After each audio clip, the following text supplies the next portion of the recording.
Hey, what's going on, guys? Tom Davis here, America's Canine Educator. I'm here with Lakota at the Upstate Canine Academy, and today we have another, I know a lot of German Shepherds on this channel, but we have another German Shepherd coming in, and the owners came in from Michigan for our out-of-state program, and they're struggling with some of the training that they've done in the past, so they're looking for different options to progress because what they're doing right now isn't progressing them, so they're frustrated with that. Leash reactivity, just actually behaving on the leash in general, whining, anxiety, just developing a better relationship with their dog. That's what we do here on this channel. The No Bad Dog Army is so strong and moving. I couldn't be more proud and grateful to be a part of it. Without further ado, let's get into the video, guys. You guys can come on in. I'm Tom, nice to meet you both. Tell me why we're here. She doesn't have much interest in listening to us. We've done like a totally positive reinforcement up until this point, which has worked in some cases and helped with some reactivity stuff. But again, like when there's other triggers around that are more interesting to us, like the listening goes out the window, and then the treats don't work. Yeah, the positive reinforcement treats don't work. Right now, I don't think she'll pay attention to us because she's a little over 1. Okay. So she turned 1 in October. The training thus far has been positive only. How have you guys been conducting the problematic situations when you're outside with the reactivity and things like that so far, just so I know? We've tried to, like, if there's something she wants, walk in the opposite direction to kind of show her, like, she's not going to get that thing by throwing a fit. What do you feel like you're missing? I think just, I don't know what else to call it, but like control. I would love to, like, if someone comes into our house, I would love to just like ask her to sit and have her like decompress and then go say hi, or like if we're going, if like out in public, just again having her listen. My cousins came over like last week, and it was the first time someone had come over in a couple weeks, and she just lost it. We tried to like get her in another room, just have her sit, decompress, and sometimes we'll put her in her cage and let like 15, 10 minutes go by until she's settled. So a lot of avoidance. A little bit. More avoidance. Okay. So obviously she's spending half the time trying to wiggle out of that head halty and the other half of the time trying to get to the other dogs to see what's going on. You need to just do some of your obedience. I want to see where she's at with you guys.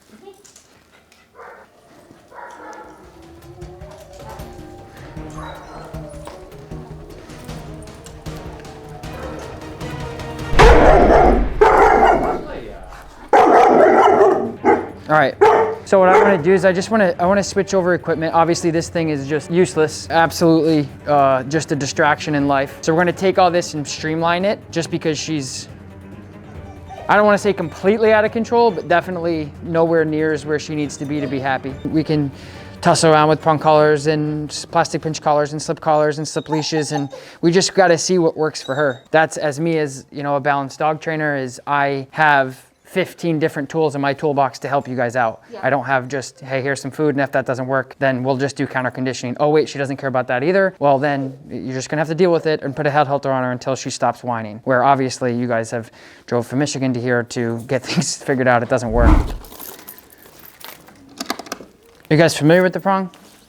We have not used one on her. Okay, I get this question a lot about when is it time to switch to a prong, to a slip, to whatever. And the real answer is the responsiveness to the dog. So if I get a really powerful dog that's just banging at the end of the leash, they're like, get out of here, I don't want anything to do with you. They're choking themselves out. The prong collar is gonna be my next step because it's safer, because it's distributing that pressure more evenly. So it's gonna be a safer collar, more efficient collar, more effective collar, and you're gonna see a difference pretty quick. Trainers have said to use this, and I'm like, she's choking herself. Yeah. That's like, she's causing, I think, more damage than you would cause with that. 100%. The feedback that we got from a couple different trainers was that the prong, if like she's going to see you and she's pulling, the prong will pinch, and then she'll form a negative association between you and like the prong, and she'll associate that like pain to people. I just want to touch base on the negative association thing. So if she pulled this way and you had a cup of coffee here and you popped her, she's not getting associated negatively with you. Because guess what? As soon as you do that correction, you're still standing there and she's not getting corrected. The behavior that she did that caused the correction is actually what's discouraged, because that's exactly what we're trying to do in dog training. Just like when we use positive training, we're trying to encourage behaviors to capture them, to keep them there. Hey, you've done something good. Yes, yes, yes, yes. Stay there, stick in the mud. As soon as they do something wrong, we correct and we discourage and we say, we don't like that though. That's the balance that most people, actually the majority of people in the world do, like with their children and stuff. Yeah, of course. course. Put this on your arm. Yep. And well, first of all, feel the prongs. So see how they're rounded? Mm-hmm. So it's not gonna like... Ever. No, on the dog's neck, they are evenly distributed. So I'll show you, like if you put this on your, you can even put it on your skin, right? And when we're pulling, it's just pressure. Mm-hmm. So obviously she has 2 coats of fur. So we would even be here, but that doesn't hurt, right? No. So it's just the pressure, right? Mm-hmm. And when we're correcting, it's like this. Yeah. So even if we did this, this isn't going to correct her at all. So when we're on her, and she has 2 coats, but we'll just put it on your 1 coat. When we're correcting, that's it.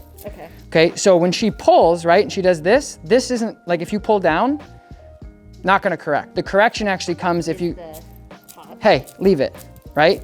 And it just gets her attention. And when this comes up, it's distributing the pressure all the way around. So if you use a slip, the pressure's only coming right here. That's it. So that's why they're choking. Yeah. So when you're doing this, it's coming all the way. That's correct. And the Herm Springers have this distributing plate. So this is putting the prongs in both directions. So that's why these are the collars of choice of mine. So look. See how she's pulling against it? She's not taking you negative and she's gonna say, oh, this prong means you're bad. So what I'm gonna do is I'm gonna start some healing exercises. So what I like to do is just do some round robins here. So just going around in a circle and just using my leash pressure with the prong collar set up. See how well she's doing? Good heel. We're gonna start marking heel because she needs a heel command. Leia, sit. Yes, good sit. Well done. So see how she's not sitting there going, she's not trying to get this thing off. Sit. Good. Heel, pressure. So I want you to watch this, okay? I want to teach her that when I say heel, she's got to come with me using positive punishment. We'll see how this works. Leia, heel. So there's a correction, right? Heel. Yes, good heel. Leia, heel. Yes. Sit. Yes, good job. Good job, baby. Okay, break. Ta-da! Proof is in the pudding. I don't have to explain to you what just happened. She comes out to the end of the leash. At the first time I said heel, she's like, no, there's a dog with a bone. Pop. Come out again, heel. Yeah, but there's a dog. Pop. She's like, whoa. All right, I didn't really like that. So I'm using that precision-based correction to say, hello, I matter. After what, 2-3 times, she goes, yep. She turned so fast that she almost knocked me over. Yeah. That was a learned behavior. Now I don't need the prong collar because I just did 2 really healthy, hey, no, let's go. And now I don't have to use the equipment. It's there if I need it in the future. Heel. Yes, good heel. Heel. Yes, good heel. Heel. Good, heel. Good. Sit. Same thing on the sit if she doesn't. Little pressure. Hey, remember me? Thank you very much. She didn't squeal, she didn't yell, it didn't hurt her. She goes, oh yeah, sorry, I'm in class, right? Just got her attention. Now, if I had food, would she be on me more? Absolutely. But she's not listening to me. She's listening to the food. But if I take the food out and she's highly food motivated, I don't know if she's actually sustainably listening to me or she's just doing it for the food. And the beauty about this, guys, so if I take the prong off, Leia, heel. Good, baby. Heel. Good. Leia, heel. Yes, good girl. No prong, no equipment, nothing. How beneficial adding that structure and boundaries, discipline, punishment, consequences for action, break, can provide to a dog. You want to be consistent and see behaviors through. So when we ask her to sit, it's not sit until, okay, I'm out of here. Because that's what just happened. And a lot of times we don't even recognize it because we do it so much. So just make sure, like, if you ask her to do something, that's where a lot of the structure is going to come into place. Is if you ask her to do something, make sure that you follow through with it until you then release her, because that's where the break command comes in. So if you're talking to somebody and we're talking like this and you don't have the means to actually see it through, don't ask her to do anything. Just let her do this. You put her into a sit, she sat, and she's like, I'm done. I'm out, and then walked away. Yeah. So that's gonna be problematic in the future. Okay. So just make sure that you're aware of that. So pick a side, don't let her go back and forth. Yeah, just because that's the consistency that we have to have with her. Sit. Good. Good girl, that's a good job. Good. Up, sit. There you go, good, girl. good catch. The only thing I want you to practice now is move forward and then stop and then ask her to sit, because I don't want you to get in a habit of putting pressure on. I want you to just ask her to sit, and then if she does, good sit, and if she doesn't, then pressure. And then stop, and then ask her to sit. So try not to put pressure on her. I know it's a habit. What you're doing right now is you're rocking into a sit, you're stopping, pressure's coming up, ask her to sit, then release. Just stop, sit, and then if she doesn't, then pressure. Exactly, yeah.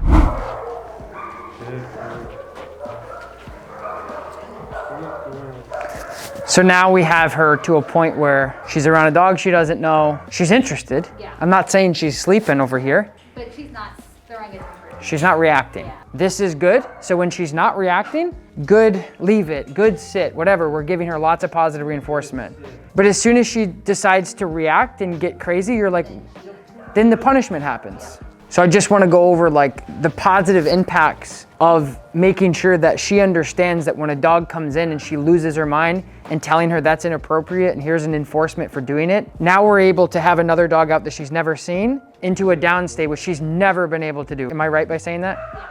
Okay, we can just end with a little bit of playtime. I always like to end a session with some play. What's that? Good. So we'll give her a little break and then you guys will be all set for this session. She's rocking it. Get your ball.